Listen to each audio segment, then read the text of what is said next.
RSS ശാഖയിൽ BJP police പോകില്ല എന്ന്. കാരണം പോലീസുകാരന് പേടിയുണ്ട്. RSS ശാഖയിൽ RSSന് മോഹൻ ഭഗത്ത് പാലക്കാട്ട് വന്നപ്പോൾ കൊടി ഉയർത്താൻ പറ്റില്ല എന്ന് പറഞ്ഞല്ല, DGP ഉൾപ്പെടെ വിറച്ചു.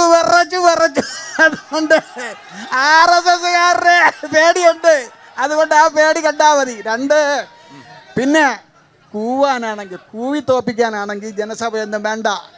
അപ്പോൾ കാര്യമെന്നറിയോ, അപ്പുറത്ത് ഏതെങ്കിലും കുറച്ച് പക്ഷിയോ മൃഗങ്ങളെ കൊണ്ടിട്ട് അങ്ങ് കൂവി ബഹളം വയ്ക്കും. പക്ഷേ ഒരു കാര്യം ഉറപ്പ്, ജനാധിപത്യപരമായി ആരോഗ്യകരമായി സംസ്കാര കേരളം, സമ്പന്ന കേരളം എന്ന് പറയുന്ന നിങ്ങൾക്ക് ഇങ്ങനെയുള്ള അനുയായികളെ സൃഷ്ടിക്കാൻ കഴിഞ്ഞു എന്നുള്ളത് കാര്യം ലജ്ജാകരമാണ്. ഇത് സാക്ഷര കേരളമല്ല, ഇത് മധ്യ കേരളമാണ്, ഇത് മയക്കുമരുന്നിന്റെ കേരളമാണ്, ഇത് രാസകേരളമാണ്.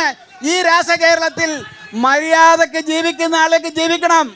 സബ് ഇൻസ്പെക്ടറെ തടഞ്ഞു നിർത്തി അമ്മയ്ക്ക് ചീത്ത വിളിച്ച് പോലീസുകാരനെ പേക്ഷപ്പെടുന്ന സംസ്കാരം ഇവിടെ പാടില്ല. ജനം ടിവിയുടെ ആൾ വന്നത് ഒരു ജനാധിപത്യ രാജ്യത്തെ കാട്ടാക്കട പോലുള്ള സംസ്കാര സമ്പന്നമായ ഒരു സ്ഥലത്ത് ആരോഗ്യകരമായ സംവാദത്തിനും ചർച്ചയ്ക്കുമായി വന്നത്.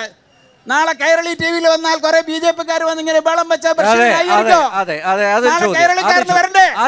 ഇവിടെ നിങ്ങൾ അവസാനിപ്പിക്കാൻ പോകണം. ഈ കേരളത്തെ അവസാനിപ്പിക്കാൻ പോകണം. കേരളത്തിൽ മര്യാദക്കാർക്ക് ജീവിക്കട്ടെ.